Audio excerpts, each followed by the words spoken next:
जंगे यरमूक मुसलमानों की तारीख की सबसे बड़ी जंग, जिसमें एक तरफ रोमन अंपायर अपनी फुल ताकत के साथ 2 लाख की फौज लेकर खड़ी थी, दूसरी तरफ मुसलमान खालिद बिन वलीद की लीडरशिप में सिर्फ 30,000 मुसलमानों के साथ खड़े थे।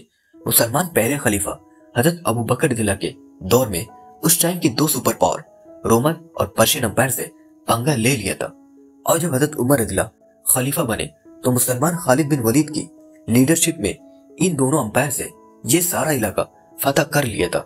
लेकिन जैसे ही हजरत उमर रज़ियल्लाहु खलीफा बने, उन्होंने खालिद बिन वलीद को उनकी पोजीशन से हटा दिया और उनकी जगह अबू उबैदा इब्ने जर्राह को नया आर्मी चीफ बनाया। ना खालिद बिन वलीद के जमाने में मुसलमान डेमेस्कस जैसी बड़ी सिटी को फतह कर चुके थे, and Abu Ubaidah ibn Jarrah की लीडरशिप में मुसलमान इस सिटी से आगे बढ़े और रोमन अंपायर की दूसरी बहुत ही इंपॉर्टेंट सिटी एमेसा पहुंचे।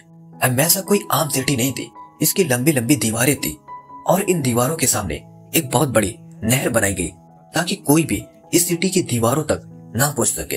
अबू उबैदा इब्ने जर्राह की लीडरशिप में मुसलमान इस सिटी को चारों तरफ से घेर लिया था। लेकिन अब मसला ये था कि जब मुसलमान इस सिटी तक पहुंचे तो ये दिसंबर की सख्त सर्दी का मौसम था और यहाँ बहुत ज्यादा बर्फबारी हो रही थी, और मुसलमान तो सारे अरब के गर्म डेजर्ट से आए हुए थे और वो इस सर्दी को बर्दाश्त नहीं कर सकते थे।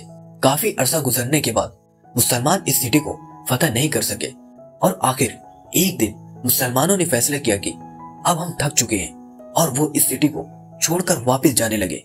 तारीख में पहली दफा मुसलमान किसी जंग को छोड़कर वापस जा रहे हैं, ये देखकर एमेसा का जनरल और उसकी आवाम बहुत खुश हुई और कहने लगी कि हमें पता था कि ये अरब इस सर्दी को बर्दाश्त नहीं कर पाएंगे, और उस सिटी के जनरल ने अपनी फौज को मुसलमानों पर हमले का हुक्म दिया ताकि मुसलमानों को यहाँ से जल्दी भगा दिया जाए, जिसकी वजह से उसकी फौज किले से बाहर आई और मुसलमानों का पीछा करने लगी।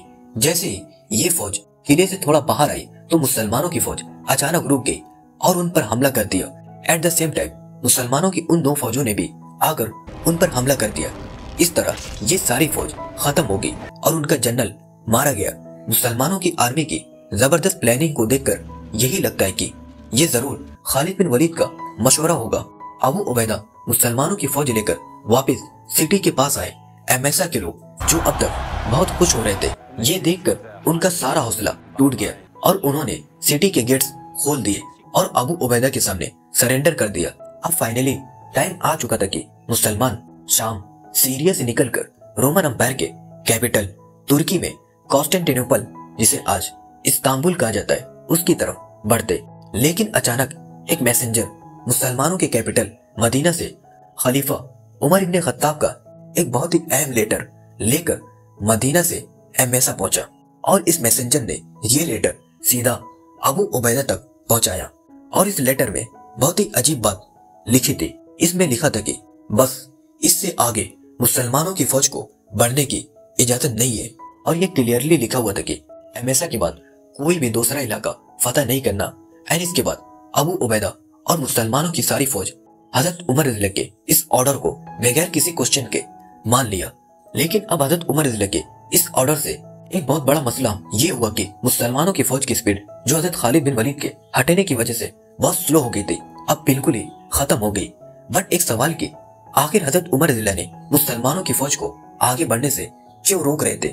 द रीजन इज कि हजरत उमर रज़ियल्लाहु को पता था कि मुसलमानों के इन हर तरफ हमलों से मुसलमानों की ये एम्पायर तो हम मौत को गले लगाने और वो खुद बहुत बड़े बादशाह तो बन जाएंगे, लेकिन इससे इस्लाम को कोई फायदा नहीं होगा। क्योंकि अगर आज देखा जाए तो मुसलमान पूरी दुनिया में 2 बिलियन 200 करोड़ मुसलमान हैं, लेकिन 2 बिलियन होने के बाद भी मुसलमानों की आज कोई हैसियत नहीं। तो हजरत उमर रज़ियल्लाहु चाहते थे कि चाहे मुसलमान नंबर में कम भी हों, लेकिन सच्चे मुसलमान हों। मतलब हजरत उमर रज़ियल्लाहु को अपनी हुकूमत से ज्यादा इस्लाम की फिक्र थी। तो उन्होंने दोबारा हजरत अबू उबैदा की तरफ एक लेटर भेजा और कहा कि अब तुम सिर्फ एक आर्मी चीफ नहीं बल्कि पूरे शाम के गवर्नर और इस्लाम के पहले लीडर हो। अब सिर्फ जंगों से ज्यादा लोगों को इस्लाम सिखाओ, और यहीं से पहली बार अरब से बाहर लोग इस्लाम के सिस्टम को जानने लगे। इससे पहले हजरत अबू बकर रज़ियल्लाहु के दौर में मुसलमान इतनी सख्त सिचुएशन में थे कि उन्हें इन नए इलाकों में इस्लामी निजाम कायम करने का टाइम नहीं मिला और अब हजरत उमर रज़ियल्लाहु ने पहली बार दुनिया के सामने एक नया सिस्टम रखा, खिलाफत का सिस्टम। और हजरत उमर रज़ियल्लाहु ने बहुत सोच समझकर अबू उबैदा को इस काम के लिए चूज किया, क्योंकि हजरत अबू उबैदा इब्न जर्राह इस्लाम के पहले 10 मुसलमानों में से हैं और इस्लाम लाने के बाद वो रसूलुल्लाह सल्लल्लाहु अलैहि वसल्लम के हर डिसीजन में उनके साथ शामिल थे और इस्लाम के साथ इतने लॉयल थे कि जब जंगे बदर में मुसलमान और काफिर एक दूसरे के सामने हुए तो हजरत अबू उबैदा के वालिद दुश्मनों की फौज में थे और फिर जब जंग शुरू हुई तो हजरत अबू उबैदा के वालिद उन्हीं के हाथों मारे गए। इसीलिए हजरत उमर रज़ियल्लाहु ने खालिद बिन वलीद को हटाकर उन्हें मुसलमानों का नया लीडर बनाया, क्योंकि अब जंग से ज्यादा एक ऐसे लीडर की जरूरत थी जो लोगों को इस्लाम का असल मकसद सिखा सके। तो हजरत अबू उबैदा ने पूरे शाम को छोटे हिस्सों में डिवाइड करके यहाँ के लिए नए गवर्नर्स लगाए और खुद को सबसे फ्रंट वाली सिटी एमएसए में अपना नया हेडक्वार्टर बनाया, ताकि अगर मुसलमानों को कोई भी खतरा हो तो सबसे पहले उनको पता चले। और अपने राइट हैंड खालिद बिन वलीद को शाम के असल कैपिटल डेमेस्कस का गवर्नर बनाया और अमर इब्न आस को उर्दुन जॉर्डन का गवर्नर बनाया और इन इलाकों में बिल्कुल इस्लामिक सिस्टम के मुताबिक ज़कात और जिजिया का सिस्टम राज किया। इस्लामिक कोर्ट और अदालतें भी बनाई और इवन की एक पुलिस का सिस्टम भी बनाया और सबके सामने यहाँ के ताकतवर लोगों को उनकी पोजीशन से हटाकर आम लोगों की तरह उनको सजाएं दी। ये सब जब रोमन एम्पायर की आवाम ने देखा तो वो हैरान हुए कि ये लोग हमारी पिछली हुकूमत से बहुत बेहतर है। आखिर 1 साल से भी ज्यादा का अरसा गुजर गया और मुसलमानों ने एमएसए के बाद और कोई भी सिटी फतह नहीं की, बल्कि उस टाइम को यूज करके अपनी एम्पायर को मजबूत करने की कोशिश की। लेकिन इन सारे टाइम से रोमन एम्पायर के बादशाह को भी टाइम मिला कि वो मुसलमानों के खिलाफ एक बहुत बड़ी फौज बना सके।